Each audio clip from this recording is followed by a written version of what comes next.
Amados irmãos, amadas irmãs, que a paz do Divino Mestre Jesus esteja conosco. O tema para as nossas reflexões de hoje é Relatos de Além-Túmulo. Graças a Deus, o Divino Mestre Jesus enviou-nos o Consolador prometido, a doutrina espírita. E nós falamos com assertividade, com entendimento, a respeito da vida no mundo espiritual.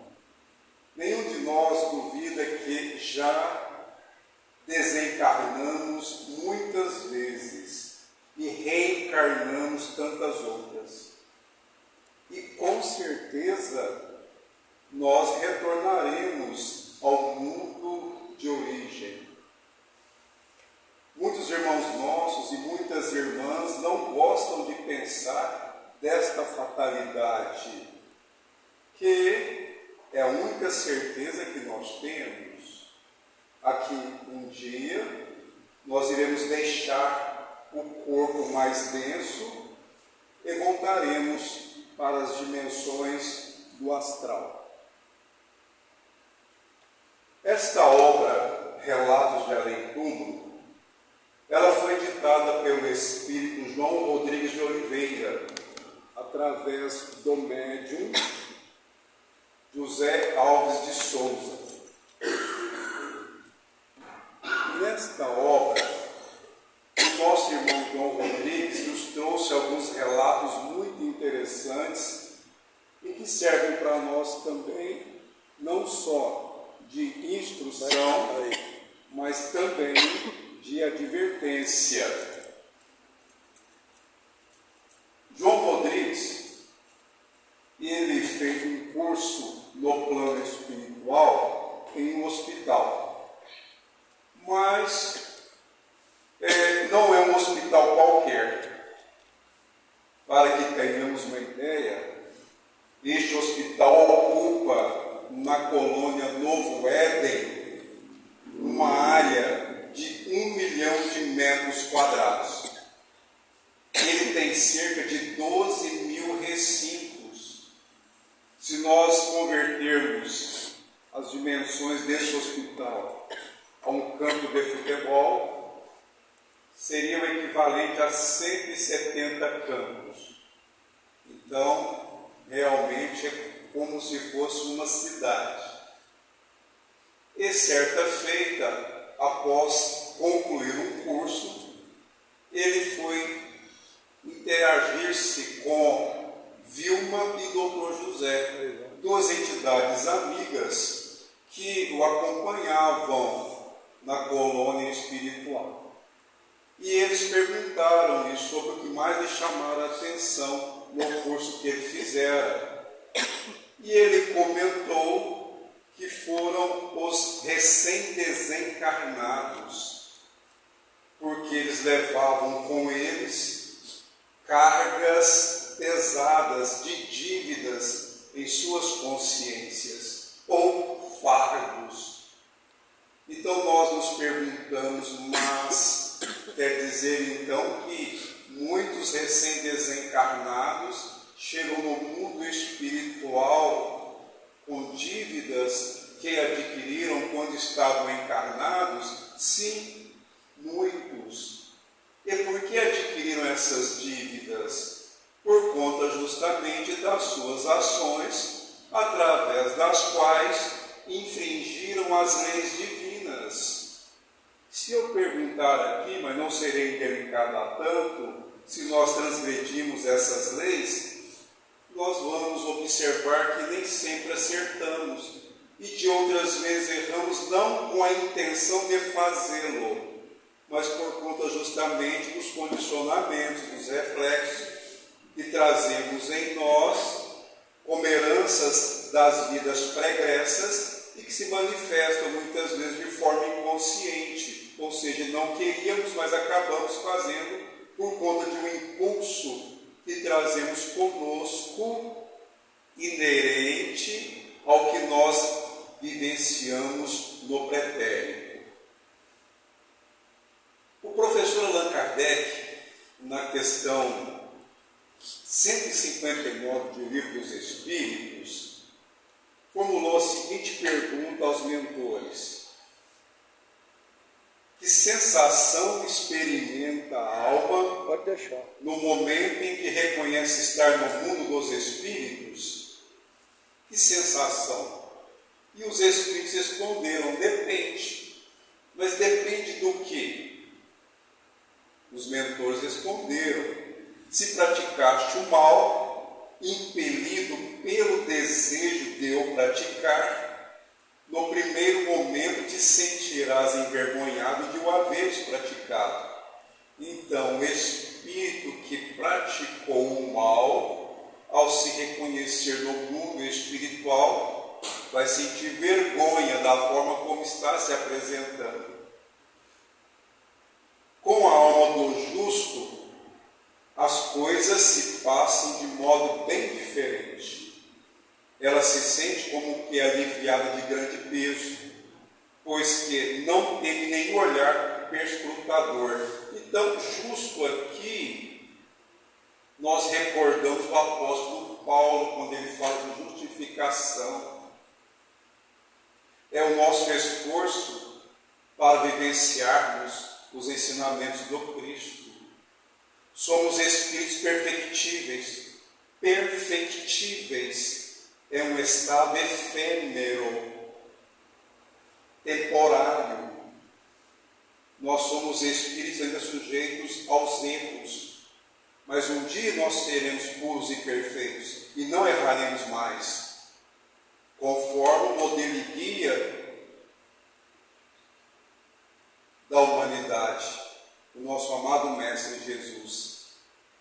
E João Rodrigues, com outros espíritos benevolentes, atenderam muitos desencarnados por acidentes.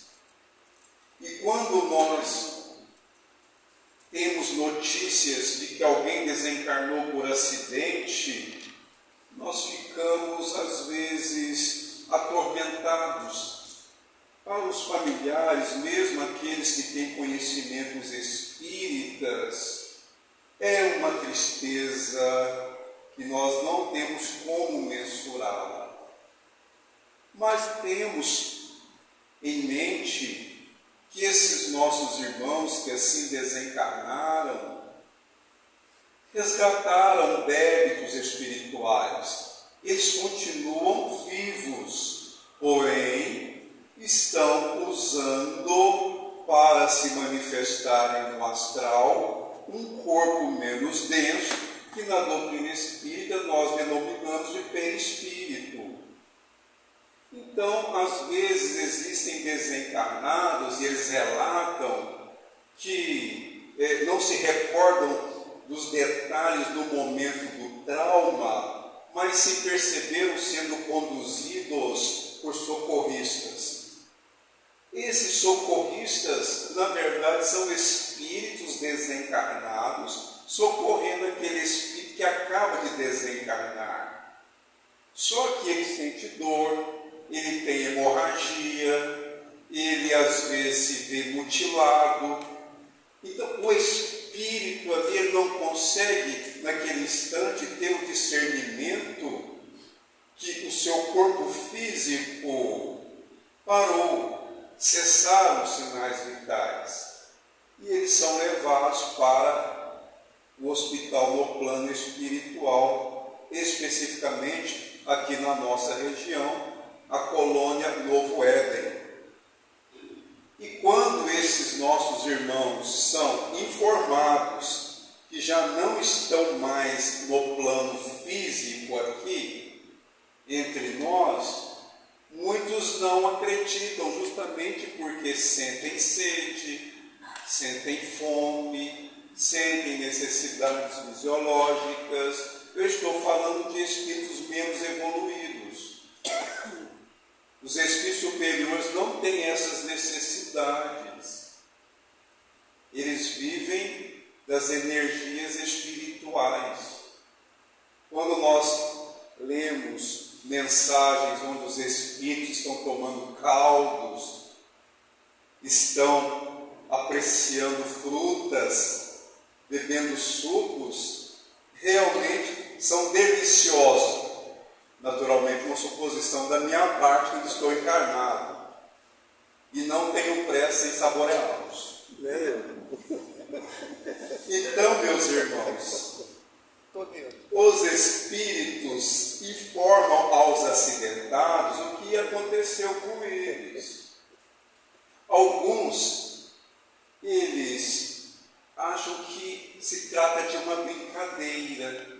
Então, às vezes, os amigos espirituais precisam trazer esses nossos irmãos desencarnados até os cemitérios onde seus corpos foram sepultados e mostram ali seus túmulos com seus nomes.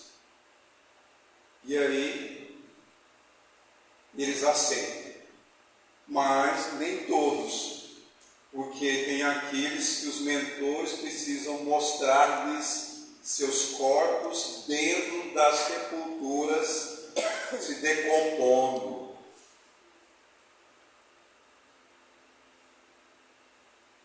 Na questão 61 do Livro dos Espíritos, eu trouxe aqui essas informações do professor Allan Kardec, corroboradas pelos mentores, pelos luminares, sob a supervisão de Jesus, para que esses ensinamentos venham corroborar com as informações que o nosso irmão João Rodrigues está nos trazendo, através do médium José Alves. Na questão 61, Kardec perguntou: em caso de morte violenta e acidental, quando os órgãos ainda se não enfraqueceram em consequência da idade ou das moléstias, a separação da alma e a cessação da vida ocorrem simultaneamente? Resposta: geralmente assim é, mas em todos os casos, muito breve é o instante que medeia entre uma e outra. Às vezes nós nos perguntamos: será que aquela pessoa sentiu as dores no momento em que houve a colisão do veículo? Um exemplo: não. Segundo Francisco Cândido Xavier, no livro com o título Entrevistas, ele diz que são raros os casos em que os espíritos que desencarnam por acidentes sentem dores. Quando isso ocorre, é um processo expiatório, é um resgate de vidas passadas. Não é castigo, é o próprio espírito que escolheu aquela forma de retornar para o mundo espiritual. Certa feita, João Rodrigues, Dr. José e Vilma foram notificados que uma jovem de 14 anos chamada Bruna estava hospitalizada em estado gravíssimo. Estava vivendo as últimas horas no corpo físico. Vieram até este hospital e João Rodrigues disse que percebeu que o espírito da nossa irmã Bruna estava um pouco afastado do corpo, estava com as mãos no rosto, chorando. Por quê? Ela tentava retornar para o seu corpo, que estava na cama, mas ao sentir as dores, ela se afastava. O que aconteceu com Bruna? Ela, alguns dias atrás, aproveitou-se que seus pais viajaram de férias e saiu com as amigas para fazer um piquenique. No local, na água, quase despidas, ficaram o dia todo. E no cair da tarde, começou a fazer frio. Por descuido, Bruna molhou as suas roupas, as vestiu, mas como já estava anoitecendo, o calor do corpo não a secou. Ela foi para casa. No outro dia, sentiu-se indisposta. No segundo e terceiro dia, ela já estava muito febril. E até então ocultara da tia com quem ela estava naqueles dias, na ausência dos pais, o que aconteceu, e a tia a levou ao hospital. Lá ela foi atendida, medicada, e disseram-lhe que era uma infecção e a mandaram para casa. Acontece que a febre não cedeu.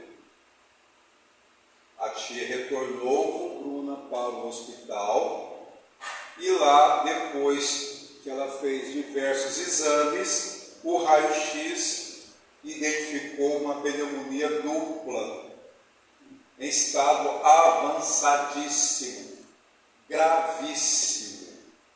Ela não iria sobreviver, não tinha como. Desculpem. O médico espiritual que estava atendendo Bruna disse-lhe que não tinha mais como retornar ao corpo físico. Ela o ouvia, mas não entendia bem. A equipe espiritual que iria conduzi-la para o hospital no astral já estava a posta. E aí os sinais vitais do corpo de Bruna cessaram. O corpo morreu. Então o médico espiritual disse assim: Bruna, vá com essa jovem, ela se chama Vilma. Você não pode ficar aqui, porque se você permanecer nesse ambiente, você poderá ser vítima de salteadores, que são os espíritos infelizes que ficam perambulando no nosso plano, querendo vampirizar as nossas energias.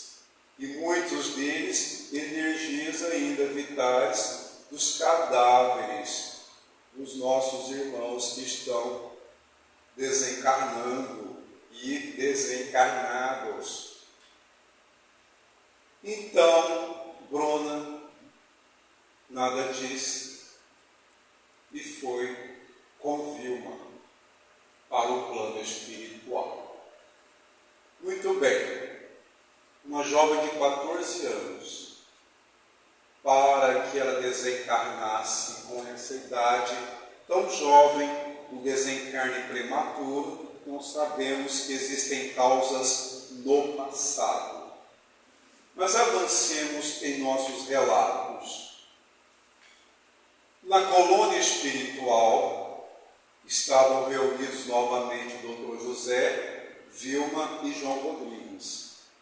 E uma senhora chamada Odete procurou o médico pedindo-lhe que a auxiliasse, porque ela ficou sabendo que a sua neta Mariana, naquela noite, iria a uma boate e que ela estava correndo perigo. O médico disse para ela que faria o que estivesse ao seu alcance, porque a dona Odete alegou que ela não tinha méritos o suficiente para evitar que acontecesse algo mais trágico com a sua neta. Muito bem. Eles vieram até a crosta terrestre, foram à boate. Em lá chegando, João Rodrigues disse que na porta da casa noturna havia um número expressivo de espíritos desencarnados que vampirizavam os jovens. E eles até entraram à boate lá, uma população de desencarnados infelizes maior do que de jovens encarnados. E esses espíritos estavam ali aproveitando os desequilíbrios daqueles jovens e satisfazendo os teus vícios, como drogas, bebidas alcoólicas, o tabagismo e também os desequilíbrios sexuais. Dr. José chamou a atenção de João Rodrigues para que ele olhasse na porta da boate um jovem discutindo com segurança. E ele disse: aquele jovem é que vai cometer o crime. O quê? Um adendo aqui nos nossos comentários. Como os espíritos sabiam o que iria acontecer com Mariana? Dona Odete, a sua avó, que muito a amava, no plano espiritual começou a fazer pesquisas nos arquivos de Mariana e descobriu que no passado ela cometeu crimes e tivera comportamentos inadequados que geraram consequências.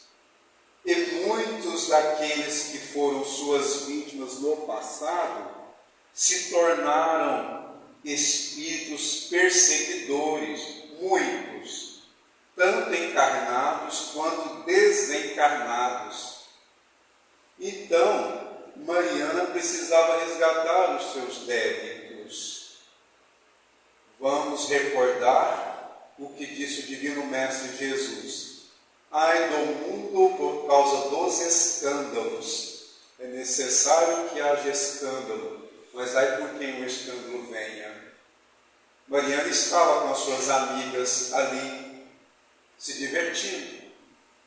E de repente, aquele jovem que estava discutindo com segurança, eles começaram a ter atritos físicos, outros seguranças vieram. E com aquele jovem que não sabia, mas era inimigo do passado de Mariana, ele estava envolvido por duas entidades que também odiavam aquela jovem, que falavam a ele: atire, mandando sacar a arma.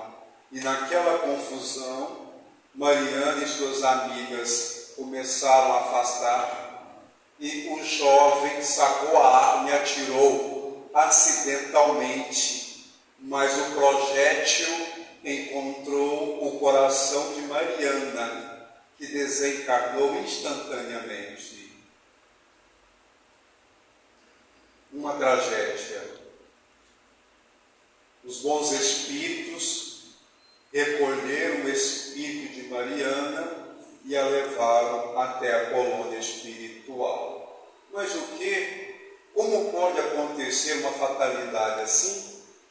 Como Allan Kardec sabia perguntar, na questão 528, ele inquiriu aos mentores: no caso de uma pessoa mal intencionada disparar sobre outra um projétil que apenas lhe passe perto sem atingir, poderá ter sucedido que um espírito bondoso haja desviado o projétil?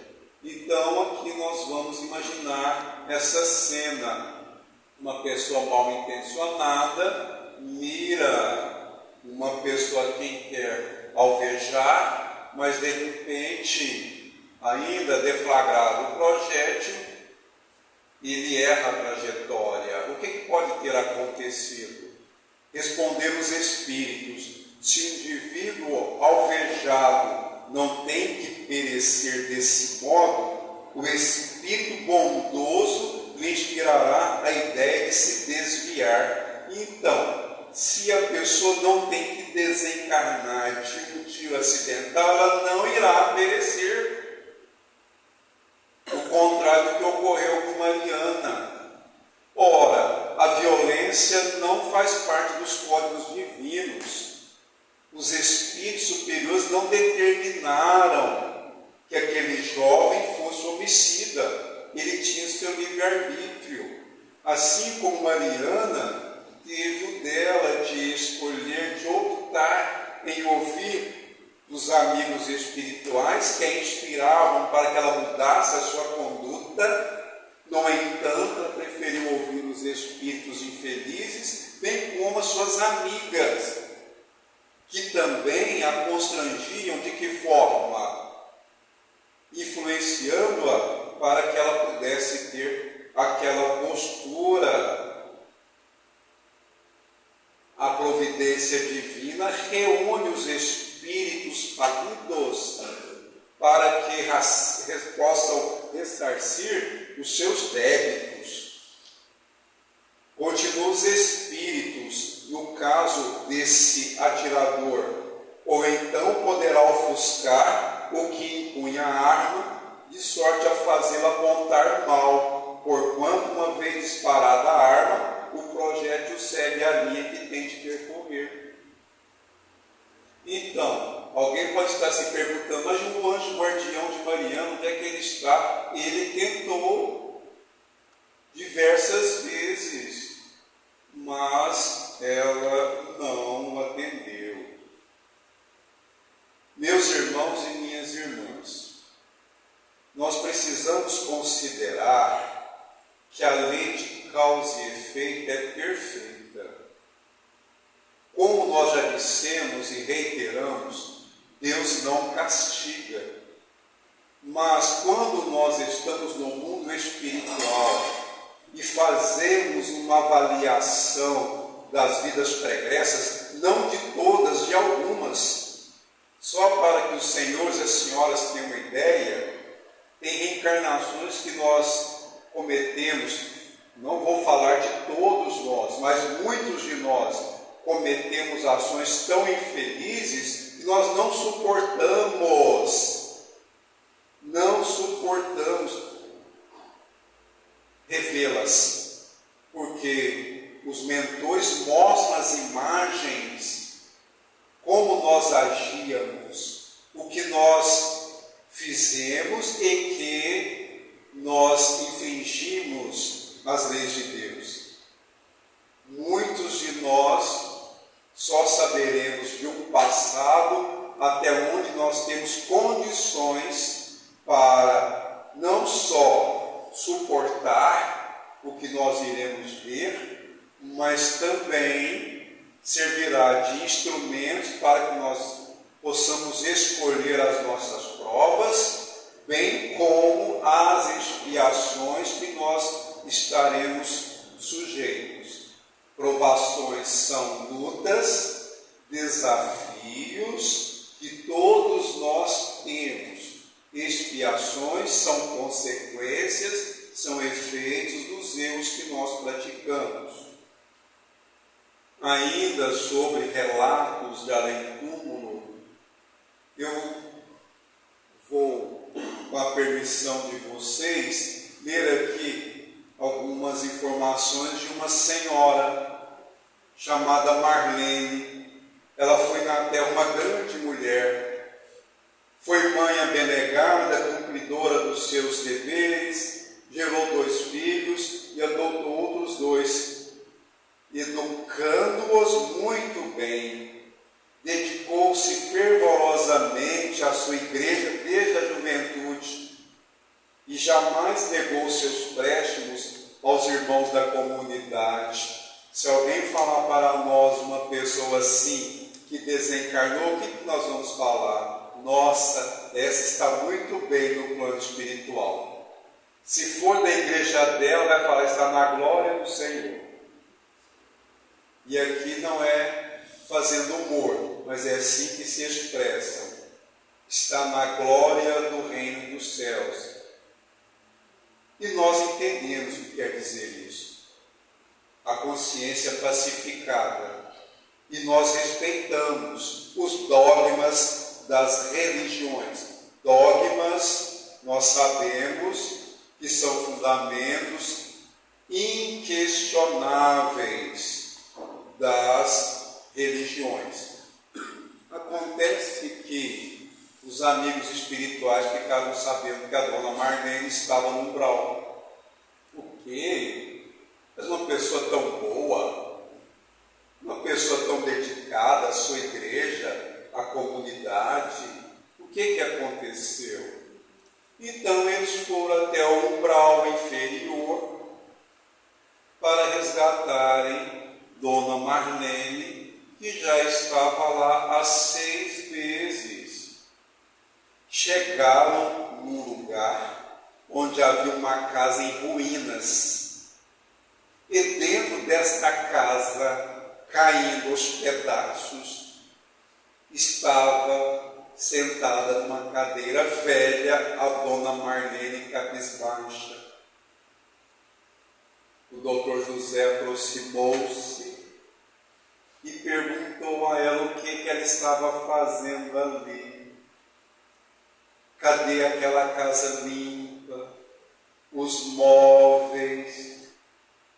Ela que fora tão cuidadosa com os seus bens. E ela olhou para ele com certa indiferença e continuou cabisbaixa.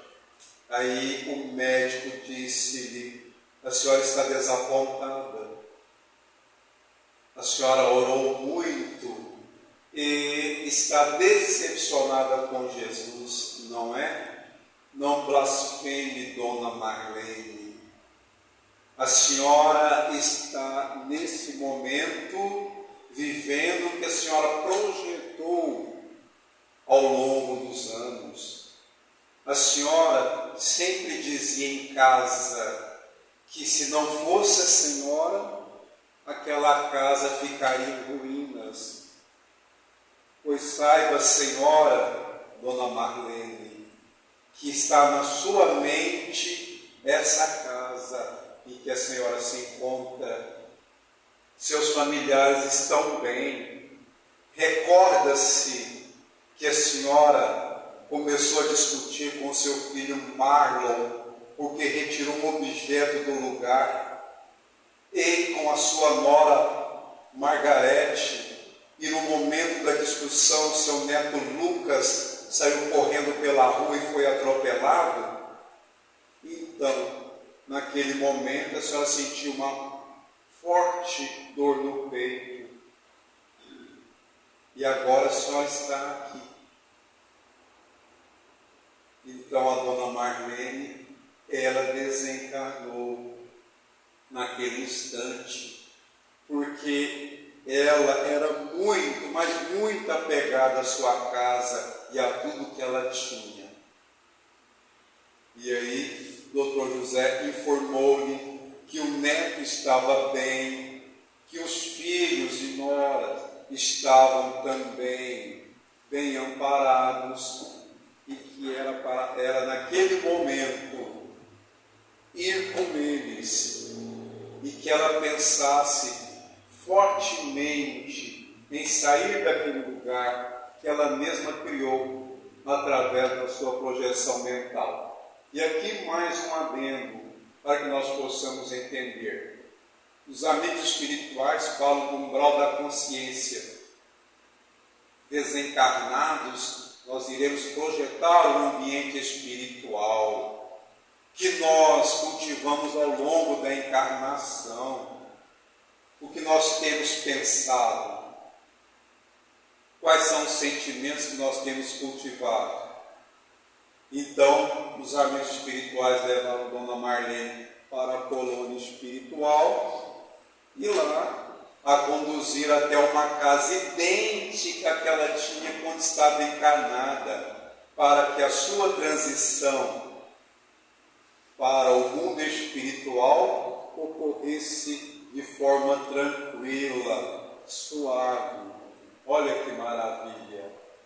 E aí, naquele momento que ela olhou a casa, ela olhou para o médico e disse que não o reconhecia, pois ela nunca o vira na igreja. Aí ela falou assim: sim, eu passei mal, eu fiquei tonta, ela disse naquela hora, e o Senhor me salvou. E ele, bem-humorado, disse: quem salva é Jesus, não é, Dona Marlene? Então, a senhora agora vai ficar com essa nossa irmã, que é da sua igreja, e depois retornaremos às nossas conversas.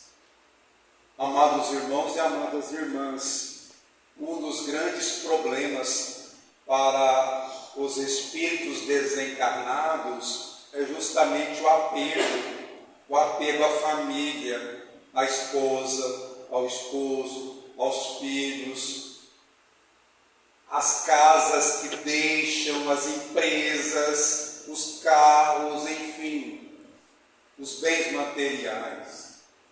E tem espíritos que desencarnam e ficam aqui entre nós um certo tempo.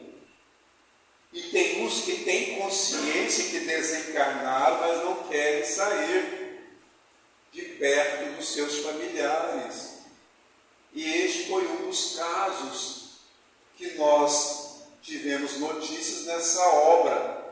Senhor Francisco, ele desencarnou antes do tempo previsto, era tabagista, não cuidava da alimentação, não atendia às orientações médicas e acabou sofrendo de uma embolia pulmonar e desencarnou. Mas por se tratar de um homem de bem, de uma pessoa dedicada à caridade, foi bem amparado e conduzido para a colônia espiritual. Acontece que um tempo depois, no hospital, ele não quis permanecer na cidade do astral e veio para a crosta terrestre, ficar lá na sua casa, próximo à sua esposa Helena e à sua filha Gilda. Então o doutor José convidou João Rodrigues para que ele fosse até a casa do seu Francisco para convencê-lo do seu retorno ao plano espiritual, à colônia espiritual, na verdade. Então, João Rodrigues, quando chegou à casa, percebeu que a dona Helena estava chorando, lavando as roupas da família. Seu Francisco sentado numa cadeira, olhando para a esposa. Então João Rodrigues aproximou-se dela, fez uma prece, pediu a Jesus que a amparasse e conversou com ela mentalmente, dizendo-lhe para que ela não pensasse em coisas tristes. E naquela conversa mental, Dona Helena já teve a ideia de ligar o rádio, começou a ouvir um programa, e aí João Rodrigues foi conversar com Francisco, dizendo-lhe que a sua presença naquela casa estava prejudicando a família. Dona Helena estava sentindo os mesmos sintomas que levaram Francisco à desencarnação. Isso João Rodrigues falando com ele.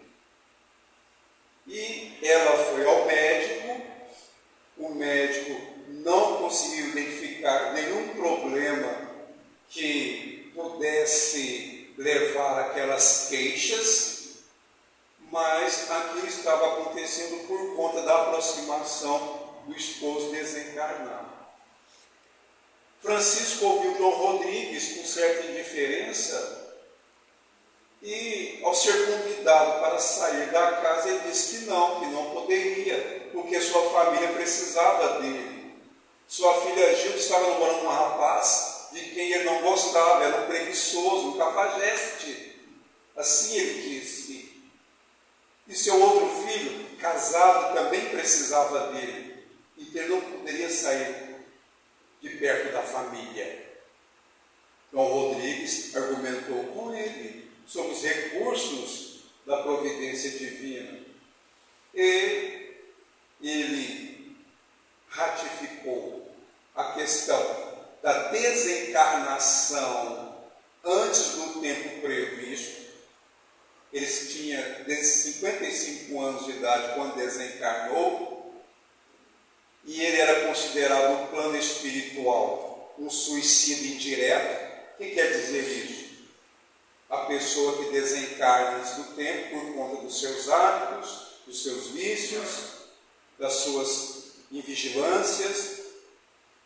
E o suicídio indireto não morrer, mas por conta da sua conduta acaba abreviando o tempo no plano físico. E se ele ainda continuasse na casa e Dom Helena ficasse doente e desencarnasse, ele seria considerado homicida também. Vejamos que a situação do seu Francisco estava ficando complicada. João Rodrigo ausentou-se para poder atender um outro caso, e um tempo depois retornou. O seu Francisco estava lá, e ele voltou a convidá-lo, respeitando o seu livre-arbítrio, a retirar-se da casa. E naquele momento chegou Gilda falando para sua mãe que ela terminara o namoro. Quando ela disse isso para a mãe, seu Francisco sorriu, porque não gostava daquele rapaz que seria seu genro. E aí João Rodrigues aproveitou-se para dizer que a providência divina estava trabalhando e que o melhor para seu Francisco é que ele retornasse com ele para a colônia espiritual. Seu Francisco deu-se convencido e acompanhou o nosso irmão benfeitor. Meus irmãos e minhas irmãs, nós precisamos entender que vai chegar o momento de nós desocuparmos a nossa casa física. Mas é lógico que nós não vamos ficar com pensamentos mórbidos. Será que é hoje? Será que é amanhã? Nada disso. Todas as vezes que nós temos uma enfermidade, nós pensamos, será que eu vou conseguir?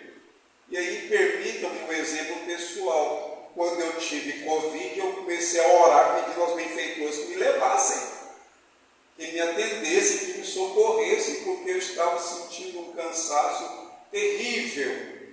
Pensei, nossa, ainda estou jovem, mas ninguém quer voltar para o plano espiritual, né? Eu espero que demore para todos nós que estamos aqui no Centro Espírita Semente de Amor e a todos que vão assistir a nossa singela preleção no canal do YouTube dessa amada instituição. E para finalizarmos, Emmanuel, no livro Pensamento e Vida, traz para nós uma lição muito interessante, que eu irei ler alguns recortes, porque não temos tempo hábil para aprofundarmos no entendimento da mensagem. Sendo a mente o espelho da vida, entenderemos sem dificuldade que na morte lhe prevalecem na face as imagens mais profundamente esculpidas por nosso desejo, à custa da reflexão reiterada de modo intenso. Então, aquilo que nós mentalizamos durante a encarnação, aquele pensamento central, ele prevalece quando desencarnamos. Então, aqueles que têm suas mentes centralizadas no mal, quando desencarnarem, vão vivenciar os reflexos daquele mal. Os grandes obstáculos que temos em nós e que devemos combater para termos pensamentos mais elevados são justamente os vícios morais, orgulho, egoísmo, vaidade, preguiça e por aí vai. Então, quando nós nos esforçamos por praticarmos os ensinamentos de Jesus, ensinamentos estes que colocamos em prática através da caridade moral e espiritual, nossos pensamentos vão se transformando, nossos sentimentos vão se aprimorando, e aí, no plano espiritual, os nossos reflexos serão de luz. Então depende de nós, porque sabemos que o céu e o inferno são construções interiores. Portanto, meus irmãos e minhas irmãs, aprendamos a amar os nossos semelhantes como a nós mesmos, sobretudo a Deus, nosso Pai Celestial, que nos deu o dom da vida, e ao Divino Mestre Jesus, que traçou para todos nós o roteiro da felicidade eterna, na glória do seu reino de amor e luz. Que o Senhor nos abençoe a todos e gratidão.